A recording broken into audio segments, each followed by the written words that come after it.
I'm going to talk about the cost of living in comparison to Santo Domingo to Medellin, Colombia. Okay, so in every environment you're going to see some things cost more and other things cost less.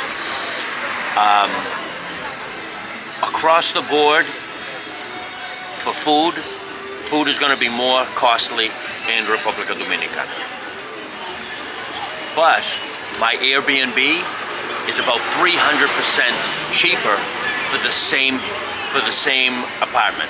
So that's, instead of something costing me $125 a day to stay for the whole month, it's costing me around $30 a month, $33 for the same. So you're going to get a great deal on Airbnbs. That's in Santo Domingo. When you start getting out to Boca Chica and places like that, it's going to get more expensive because people want to be by the beach. I'm in the city, but Medellin doesn't have an ocean, and so I'm going to do my best to compare apples to apples. The alcohol is about the same. Some medicines are more in Medellin, and some are less. So it just depends on it. Some are equal. So that's pretty much where we stand there. So all in all, I believe that Santo Domingo, if you know how to shop right in the highest area, it is cheaper to live in Santo Domingo. But you're not going to be able to go out to eat as much because the restaurants are more expensive. Medellin has better food. Medellin has cheaper the restaurants. You're going to save some money. But if you like cooking at home, you can save more money living in Santo Domingo.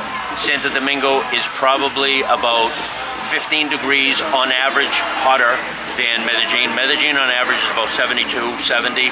Over here it's on average about 85. It could be off depending on the day. But there's no shortage of lunatics on motorcycles in any part of Latin America. So that part goes across the board equal.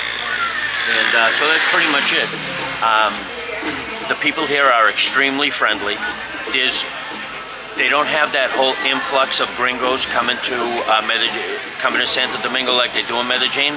So you're not going to have to be on top of gringos all day long, which actually is pretty good. It keeps the crime rate down because I feel that the crime rate rose in Medellin when the gringos came in because supply and demand. There's more people to rob, so the thieves levitated magnetically towards the tourism.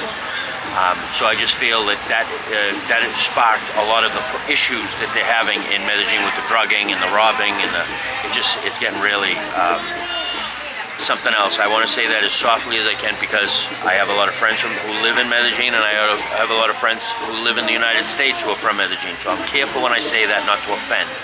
But it's complicado. Medellin es complicado, no chimba. One thing about here is the crime rate is relatively low. And do the math. The murder rate in República Dominicana is way lower than in Colombia. Way lower. And you have to go by stats. You have to go by the stats.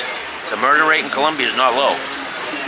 So, you can balance all this out and figure it out yourself which one you like better.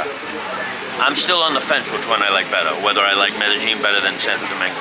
For a lot of reasons, I like Santo Domingo better because I lived in Lawrence, Massachusetts, which is pretty much a derivative of República Dominicana, and the people there are wonderful, and I have a lot of dear friends who live in Lawrence.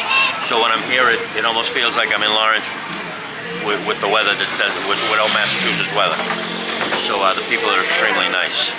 You'll really like it. So I hope you give Santo Domingo a try. I would recommend Santo Domingo for retirement, but first come in, spend a month, not a week. You need a month because it's going to take you a week just to start bobbing and weaving correctly. Because it's a big city. You want to see what you like and what you don't like. You need a whole 30 days, and after 30 days, you'll know if this place is right for you or you want to move on to another place. A lot of the gringos, if you want to be around gringos, you want to go to the beaches. You want to head out to Punta Cana, all of those places out by the water. Boca Chica. You'll see. It's just. I was at Boca Chica for one day. I bumped into tons of Americans. Dominican Americans who are coming back and they're visiting family and they're staying in Boca Chica. I'm not a big fan of Boca Chica. The Boca Chica beach is beautiful, but outside of that, it's a little bit. It's a beach town, and as we all know, you go to a beach town, it's a little bit more dilapidated than a beautiful city. I'm a city boy. I like being in the city. I go to the gym. I have a membership at SmartFit. I absolutely love it, and es mío.